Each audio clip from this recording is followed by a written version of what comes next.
In the province of Kalinga lies a community called Gaang, which consists of 3,000 people.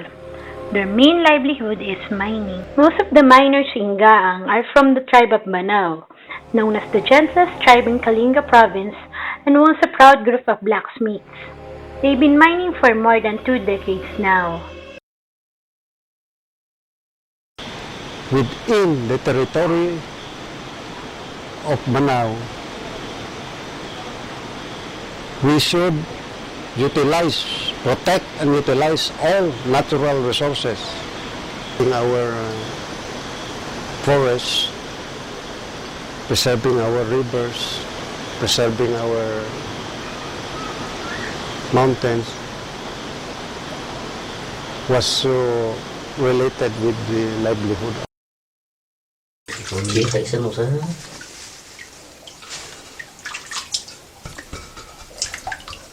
Hihi, nakaluklok. Petor. Sir kayo. Parang sinot.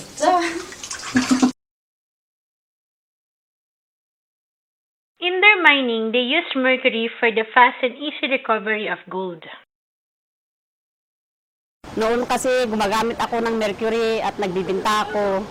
May sa katawan namin kagaya ng skin allergy.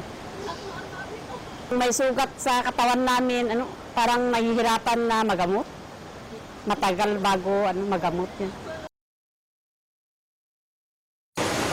Noon, pagka may puro namin yung ginto, sa lagay yung mercury.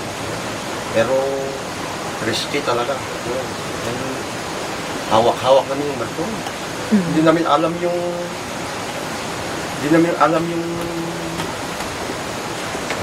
bigay ng mercury na wisyo sa katawan.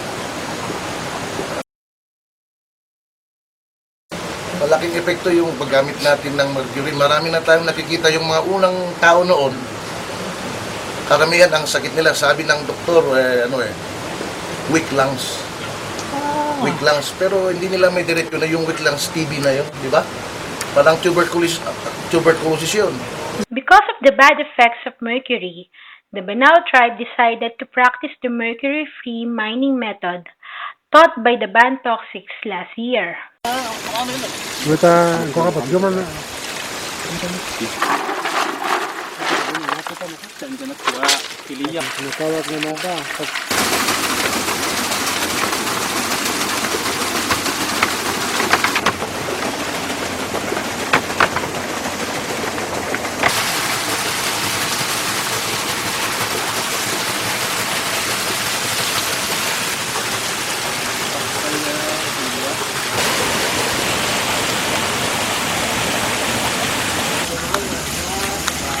Kanta Ito nag-demo ng mga Bantoxic. Medyo tumaas konti yung recovery at saka high carats, walang mercury. This new process also gives opportunity for the women to participate in mining.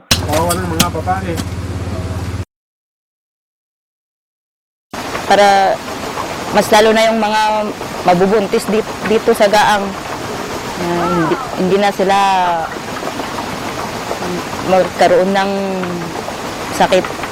What's unique in this community is their systematic ways of mining and high regards to the safety of the miners.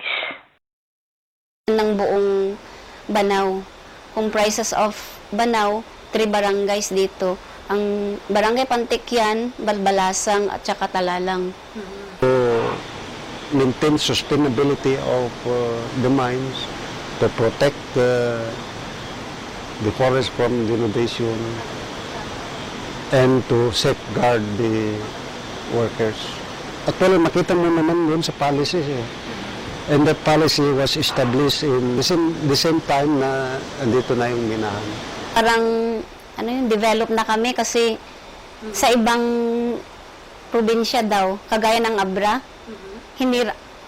pumunta sila dito at humiram ng policy namin, Constitution and Bylaws. At saka dito sa amin nag-i-issue kami ng ID kasi no ID, no entry sa minahan.